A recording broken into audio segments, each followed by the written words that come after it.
बाड़मेर में कांग्रेस द्वारा आयोजित जय हिंद सभा में सचिन पायलट ने भारतीय सेना के साहस और बलिदान को नमन किया। सभा वीर सैनिक और वीरांगनाओं को समर्पित थी। इस दौरान सचिन पायलट जमकर गरजे और साथ ही सरकार पर भी निशाना साधा। उन्होंने सीज फायर पर सवाल खड़े किए और अमेरिका की मध्यस्थता को भी गलत बताया। पायलट ने सीधे सवाल किया कि किस आधार पर सीज फायर हुआ और क्या शर्तें रखी गई। सरकार को इस पर स्पष्ट जवाब देना चाहिए। और क्या कुछ कहा, सुनिए। हमारे सैनिकों ने खड़े होकर जो शौर्य का प्रदर्शन दिखाया और 9 आतंकवादी अड्डों को जो ध्वस्त किया, मैं हमारी सेना को साधुवाद देता हूं, धन्यवाद देता हूं कि अपनी जान की परवाह किए बगैर उन्होंने हम सब के मान सम्मान की रक्षा करी है। 26 निर्दोष निहत्थे सैलानियों को नाम पूछ कर मौत के घाट उतारा।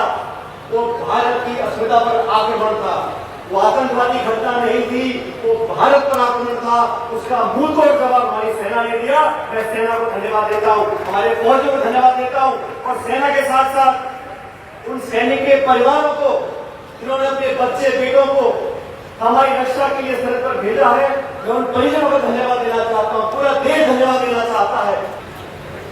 लेकिन अचानक अमेरिका के राष्ट्रपति घोषणा करते हैं कि मैंने युद्ध विराम करा दिया। किन शर्तों पर कराया? व्यापार का लालच दिखाकर, कश्मीर पर मध्यस्थता कर उसका खंडन सरकार ने आज तक नहीं किया।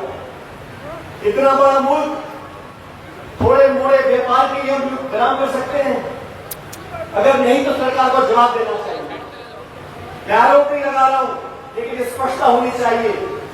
आज कश्मीर पर चर्चा करना चाहते हो, मुझे खेद है दोस्तों, दुनिया के तमाम मुल्कों ने जब युद्ध विराम हुआ किसी ने आतंकवाद का जिक्र नहीं किया, किसी ने पाकिस्तान समर्थित आतंकवादियों का जिक्र नहीं किया, भर्त्सना नहीं करी। वो पाकिस्तान जहां साहब बिन लादेन मारा गया,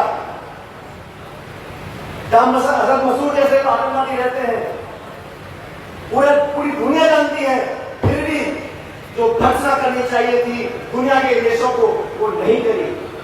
अभी इतने सारे डेलीगेशन दुनिया के देशों में गए हैं, कितना बेहतर होता हमारा सब बुलाया जाता, यहाँ से एक आवाज निकलती कि पूरा देश एक है और हम आतंकवाद से कोई समझौता नहीं करेंगे। कांग्रेस हो, बीजेपी हो, सब मिलकर एक बात बोलते और फिर ये डेलीगेशन जाने दुनिया में, उनकी बात का वजन बनता। वो सब बोला जाना चाहिए था। सरकार में बैठे लोग, कर्नल सोफिया कुरैशी गुजरात से आती हैं, उनकी तीसरी पीढ़ी फौज में काम कर रही है। विंग कमांडर नियोमिका सिंह, इन दोनों बहादुर महिलाओं ने किस खूबसूरती से, किस बहादुरी से पूरी सेना का विवरण किया। हमारा सीना छाती में फूलता था।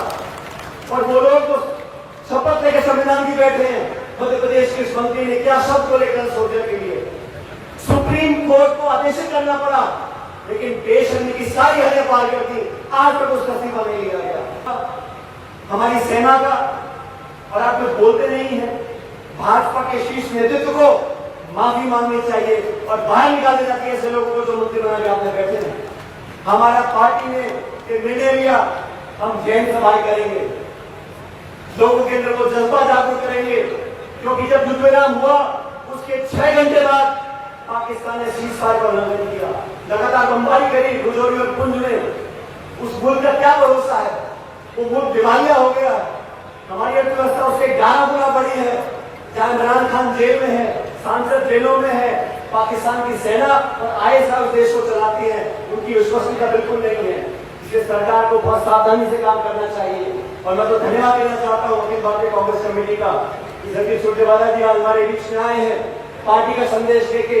हमारा बहुत बार मिलते रहते हैं और सरहद के लोगों ने निडर होकर हमेशा छाती सामने करी है। और मुझे फख्र है कि धार के लोग, बाड़मेर नसरनी के लोग हमारी सेना के पीछे चट्टान की तरह बने खड़े हैं और ये हमारे देश की ताकत है।